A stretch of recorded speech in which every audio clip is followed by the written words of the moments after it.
જય માતાજી, જય શ્રી કૃષ્ણ. હું છું નિત્યતાબા વાઘેલા.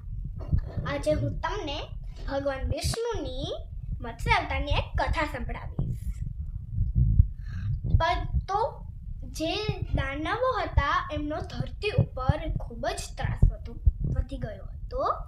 તો વિષ્ણુ ભગવાને માનવ કલ્યાણ માટે મત્સ્ય અવતારનું રૂપ ધારણ કર્યો અને એમના મુખ દ્વારા 4 વેદોને જન્મ આપ્યા.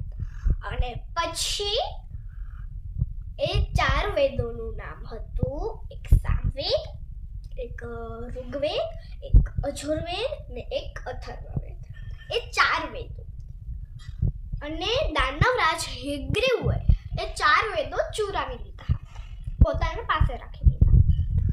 અને પછી વિષ્ણુ ભગવાને મત્સ્ય અવતાર ધારણ કરીને એ દાનવરાજ હયગ્રીવનો વધ કર્યો. પછી એ 4 વેદોને એમના પોતાના પાસે રાખ્યા. અને એક બાજુ જે રાજા સત્યવ્રત સુરત દાદાને જલ અર્પણ કરતા હતા ત્યારે એમના ખોબામાં એક માછલી આવી અને પછી એ બોલતી હતી. એને કીધું કે રાજા રાજા મને અહીંયા નથી રહેવું, કેમ કે આ સાગરમાં જે મોટી મોટી માછલીઓ હોય છે એ અમારા જેવી નાની નાની માછલીઓને ખાઈ જાય છે. તો તમે કોક સુરક્ષિત સ્થાનમાં મને લઈ જાઓ. પછી એમના કલશમાં રાખીને લઈ ગયા. અને જ્યારે બધા જ તે સૂઈ ગયા હતા ત્યારે એ માછલી બોલી કે રાજા રાજા મારો આકાર તો ખૂબ જ વધતો જાય છે, તમે મને આ કલશમાંથી મોટા વાસણમાં રાખો.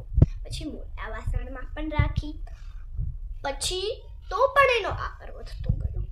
પછી એ બોલી કે મને આના કરતાં પણ મોટા વાસણમાં રાખો. તો પણ એનો આકાર વધતો ગયો.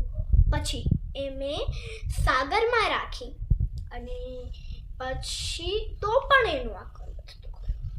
પછી એમે કીધું કે આ કોઈ સાધારણ માછલી નથી. પછી કીધું કે તમે જે પણ હોય મને દર્શન આપો. પછી ભગવાન વિષ્ણુએ દર્શન આપ્યા. પછી છે ને એમે કીધું કે થોડાક દિવસ પછી બહુ મોટો પ્રલય આવશે, તો આ આખી સૃષ્ટિનો નાશ થઈ